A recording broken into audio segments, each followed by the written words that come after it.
Good afternoon, everyone. I'm Palla, and welcome to a new episode of Dpen Crimes. Today, we have a slightly different episode. Instead of focusing on just one hypothesis, we'll explore 2 or 3 different theories, along with some new material for you to think about. In the final episode, once we've wrapped everything up, I'll share links and articles I find interesting in the descriptions. As always, if you have any questions, feel free to reach out to me. Let's kick things off with a question that came up in episode 5, but that I didn't have time to fully address. In last week's reconstruction, based on the book The Forgotten Killer, Rudy Guede and the Murder of Meredith Kercher, written by a journalist and an FBI agent, the theory is that Rudy Guede acted alone. So the question is, where do Amanda and Raphael fit into the crime scene? According to this theory, Amanda and Raphael are not part of the reconstruction. Guede is the only one responsible for Meredith Kercher's death. Amanda and Raphael only enter the picture later, when they realize something serious has happened. They find the broken window, traces of blood in the bathroom and hallway, and feces in the bathroom. But they aren't involved in the murder at all. This theory aligns with what Amanda and Raphael's defense attorneys argue, that there was just one killer. I realized I forgot to mention something very important in the last episode, something I only thought of afterward. One of the strangest elements of the crime scene, or rather, of the marks left on Meredith Kercher's body, is the fact that in the reconstruction, where a single killer is hypothesized, with Rudy Guede as the only perpetrator, there are no traces of Rudy Guede on Meredith's face or hands. And what does this mean? It means he didn't touch her face. He didn't stop her from screaming. This is a crucial detail.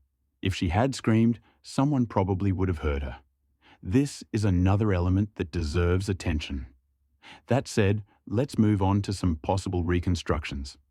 I'm not saying that all of them are plausible since each has its weak points, but these are hypotheses I've come across over the years while researching.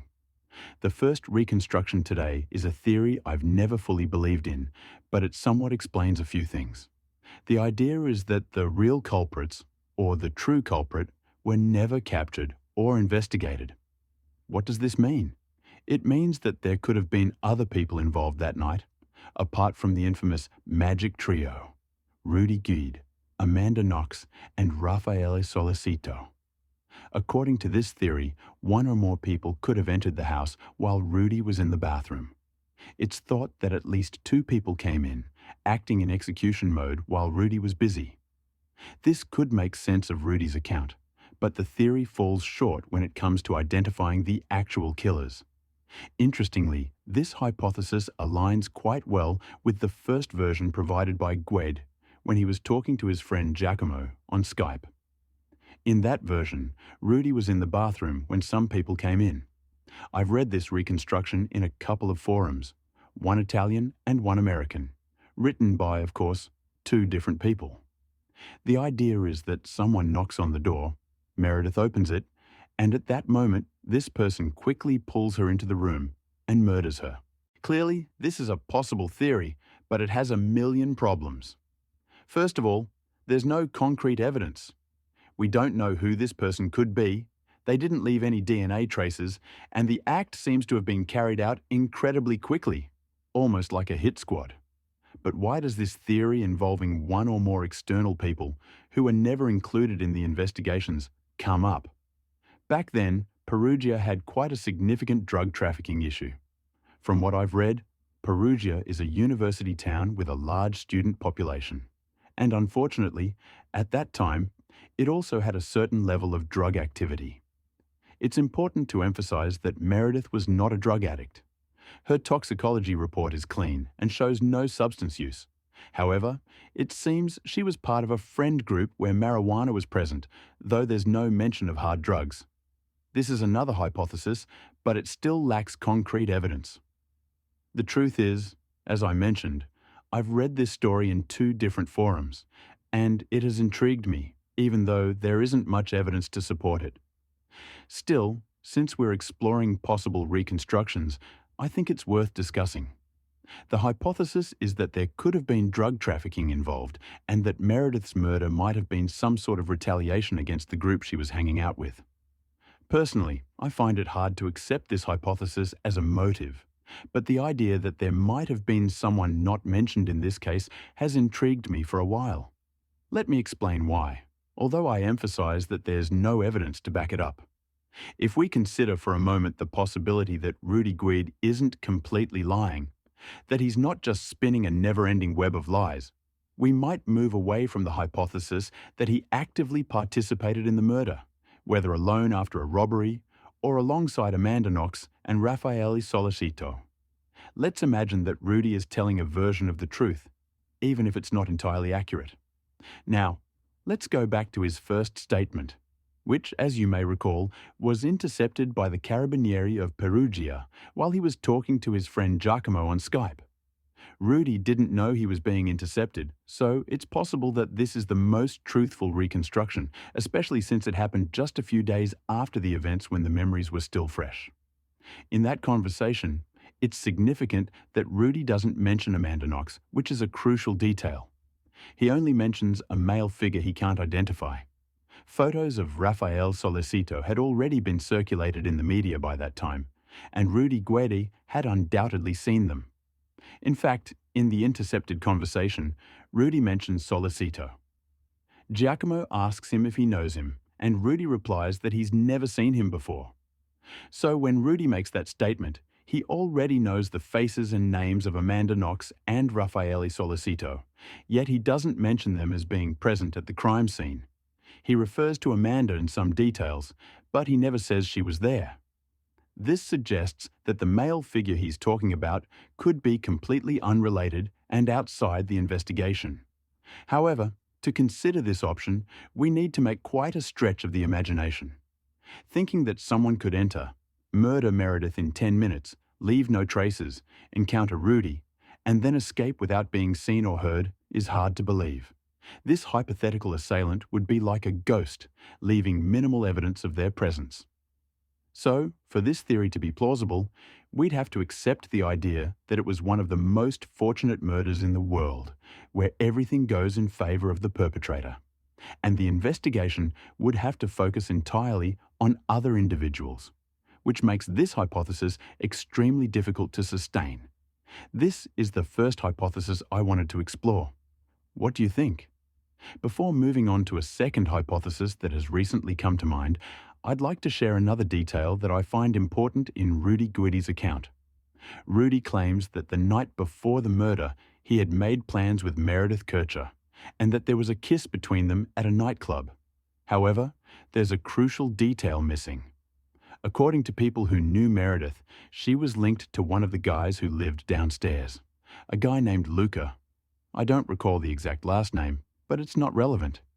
This guy, however, wasn't in town at the time of the events, so he couldn't have been involved. Knowing this, I find it hard to believe that Meredith would have invited Rudy to her house, especially considering that Rudy lived alone, so they wouldn't have had trouble finding another place. We know Rudy was acquainted with the guys downstairs, so it seems unlikely that Meredith, who had a boyfriend or at least some inclination towards someone, would have invited another guy over. I don't know. This part of the story doesn't convince me much, although, of course, nothing can be ruled out. Now, I'd like to propose a hypothesis, and then we'll start breaking down all the hypotheses we've explored so far. The hypothesis I want to present involves a single killer, but someone who is part of the trio, and that's Raffaele Solicito. I want to emphasize that this is clearly just a hypothesis, so I'm not accusing Solicito, nor do I intend to do so. The reason this hypothesis has come to mind is that, in Rudy Guede's account, he talks about one person, and the description he gives, at least aesthetically, matches Solicito. I imagined a scene where Amanda Knox, who had recently met Solicito and had a fresh relationship with him, might have been involved in some way. Obviously, we're in the realm of fantasy here. We have to stretch our imagination a lot to try to understand what might have happened that night and, most importantly, what the motivations behind these events could have been. Let's imagine that during those 5 days of their relationship, Raffaele Solicito was completely under Amanda Knox's influence. Whether she was present or not at the crime scene might not change much. because if they were truly the ones responsible, the dynamic of the couple would still reflect Amanda's strong influence over Raphael. This idea crossed my mind while watching, for the umpteenth time, the Netflix documentary titled Amanda Knox, where Solicito appears only marginally, almost as a secondary figure. There's one moment in the documentary that particularly struck me. Months, maybe a year after the arrest, Solicito writes a letter to Amanda confessing that he's still in love with her. Amanda responds coldly, saying that things have changed for her, that they're in prison now, and that each of them needs to think of themselves. Solicito recounts how deeply affected he was by her response, suffering a significant psychological impact. So, even though their relationship lasted only 5 or 6 days, it seems that a very deep and rooted bond was formed for Solicito. I imagined this possible dynamic, but I want to emphasize that there's no concrete evidence to support this hypothesis, aside from Rudy Guede's statement, which we can take as valid, but which could also be completely false. Now, let's imagine a scenario where, during those days that Amanda Knox and Raphael Solicito were together, there were conflicts and tensions between the two girls. Amanda was complaining about her relationship with Meredith, about financial issues, and there had been a discussion about alleged thefts. In this context, we could suppose that, jokingly or playfully, Amanda might have mentioned the possibility of getting rid of Meredith on Halloween night. Let's imagine that Solicito, misinterpreting this hyperbole and wanting to please Amanda, decides to act on this idea. Perhaps, without Amanda being directly involved, or maybe with her tacit consent, Solicito organizes a break-in. Now, let's look at this situation. Rudy is in the bathroom, occupied, while Solicito enters the house. The question we ask is, why would Meredith open the door for Solicito? Meredith knew Solicito, as he had spent several hours in that house, and we know for sure that they had already met. If, for example, Amanda had forgotten a jacket or needed to grab some money, Meredith might have thought that Solicito was there for Amanda-related reasons and would have let him in. At this point, let's imagine that Meredith welcomes Solicito. But something goes wrong. A calm discussion could escalate into a quick and violent confrontation, resulting in particularly strange injuries. This scenario, although purely hypothetical, tries to provide context for Solicito's actions and his possible involvement, keeping in mind that, of course, we're operating in the realm of conjecture. Let's imagine that while Solicito is inflicting severe wounds on Meredith, he hears Rudy Guede arriving and, scared, he flees. He then returns home, where, in this hypothetical reconstruction, he finds Amanda Knox. He tells her what happened, instructing her to wash the knife and clean up the blood. In this scenario, the blood could explain the traces found on the knife. We could also assume that Amanda saw the blood and Solicito's fingerprints on the knife and decided to wash it. Meanwhile, Solicito explains to Amanda that there was another person in the house, Rudy Guede, and he might have described him as a person of color.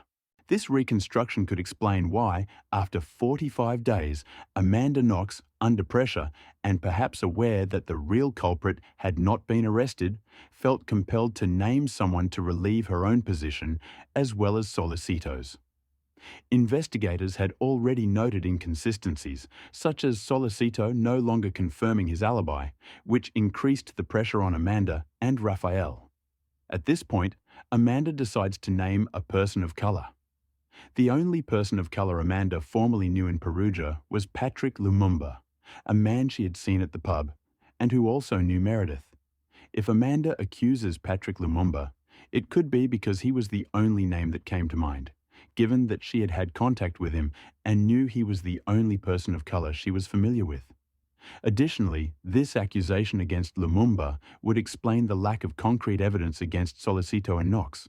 If Solicito had worn a hat and gloves or taken other precautions, he might have left minimal traces of his presence. This reconstruction could also clarify why the couple didn't return to the crime scene immediately, but rather the next morning. Perhaps they needed time to prepare their version of events and their defense. I don't think this is the correct reconstruction, although, let's be honest, it's hard to say whether we'll ever arrive at a completely accurate account. That said, I want to discuss another reconstruction that might make sense, but also has its criticisms. If you have questions, I'm here to answer. An interesting point I found is what Alberto has written about a possible morbid aspect of the relationship between Amanda and Raphael. Basically, it was a pretty strange relationship. He was a guy who hadn't had many girlfriends, while she, an emancipated American girl, chose him. This leads to a relationship that could be seen as obsessive and intense. That said, I'm not sure that such a strong relationship can justify a homicide or explain why they didn't betray each other for 8 years. It's a complicated relationship, but not necessarily one that justifies extreme actions.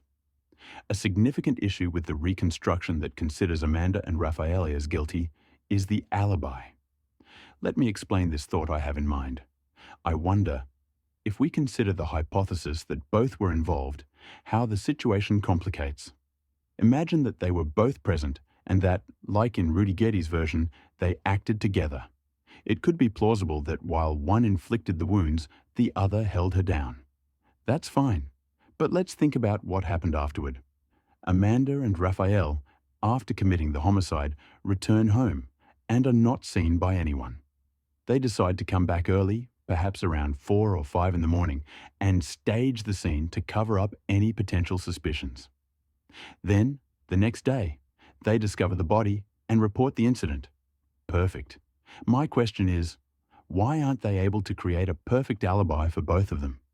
If they were the ones who committed the crime, shouldn't they have prepared an impeccable alibi? From the start, their alibis don't perfectly align, and that's problematic. If both had acted independently, why didn't they create a convincing and coherent story? For example, they could have said that at 6 they were home, had dinner, took a shower, had sex, smoked a joint, and then went to bed, turning off their phones. If both had provided the same account and maintained a consistent version, that alibi would have made sense. Instead, the story about the computer, which was initially unclear, led to confusion. If one of them were guilty, it's hard to believe that the other would be completely unaware and wouldn't have a solid alibi to offer. This suggests that their inability to create a perfect alibi could indicate that something more complex was at play, or that their involvement wasn't as straightforward as it might seem. In summary, if they had wanted to cover up an uncomfortable truth, they should have thought of an alibi that left no room for doubts or inconsistencies. Let's imagine a perfect alibi for Amanda and Raphael. Suppose they had presented a coherent story. We were at home, had dinner, watched a movie, took a shower, and then went to bed, with their phones turned off to avoid tracking. If they had shown that their phones were off and provided a series of consistent pieces of evidence, the alibi would have been credible. However, the reality seems to be different. The phones don't match their version of events. For example, Solicito claims that his phone was off, but it turns out he received a call from his father around 11, and in the past, he had always answered similar calls. Moreover, the defense argues that the phone had no signal, but we know that in his area, the signal was generally good. These discrepancies raise questions. If Amanda and Raphael were involved in the crime, why didn't they prepare a stronger alibi? If they had managed the crime so well, leaving no traces and hiding their actions, why didn't they create a more believable alibi? It's as if, despite their apparent skill, the motive for the homicide was so weak that it becomes impossible to definitively identify them. In summary, if they had wanted to hide their guilt, they should have prepared a more robust and less contradictory alibi. This is an aspect worth considering. Let's remember that in the first trial, Amanda Knox, Raffaele Solicito, and Rudy Guede were sentenced to prison terms ranging from 30 to 33 years.